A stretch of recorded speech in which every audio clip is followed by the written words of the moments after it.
ఆ మధ్యన రష్యా వెళ్ళి అక్కడ పుతిన్తో కలిసి వచ్చారు మోడీ. ఆ తర్వాత ఉక్రెయిన్ వెళ్ళారు, అక్కడ జెలెన్స్కీతో కలిసి వచ్చారు మోడీ. ఈ రెండు ఒక ఎత్తు అయితే, ఇప్పుడు తాజాగా అమెరికా వెళ్ళారు, అక్కడ క్వాడ్. వాస్తవానికి 2019కి ముందు ట్రంప్ హయాంలో ప్రారంభించారు క్వాడ్ అనేటటువంటి దాంట్లో. ప్రధానంగా చైనాకితో ఇబ్బంది పడుతున్నటువంటి ఆస్ట్రేలియా, భారతదేశము, అట్లాగే జపాను, వీటన్నిటి కలిపి తీసుకొచ్చారు. అయితే మధ్యలో దాన్ని చెడగొట్టుకొచ్చింది బైడెన్.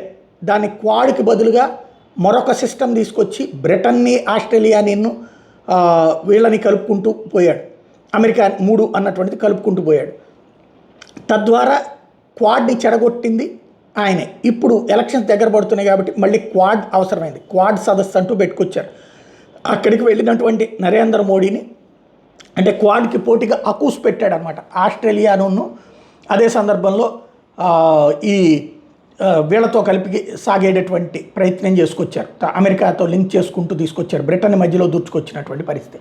ఇప్పుడు ఓవరాల్గా చూసుకుంటే మళ్ళీ బైడెన్ నరేంద్ర మోడీతో మాట్లాడటం ఏమనయ్యా అంటే, రష్యా ఉక్రెయిన్ యుద్ధంలో చొరవ చూపించండి, శాంతికి మార్గం ప్రయత్నించండి అన్నట్టు.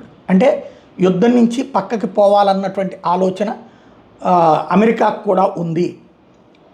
ఇప్పుడు జరుగుతున్న పరిణామాలు చూస్తే భవిష్యత్తులో మోడీని అడ్డుపెట్టి రష్యా ఉక్రెయిన్ యుద్ధం ఆపిస్తారా చూడాలి.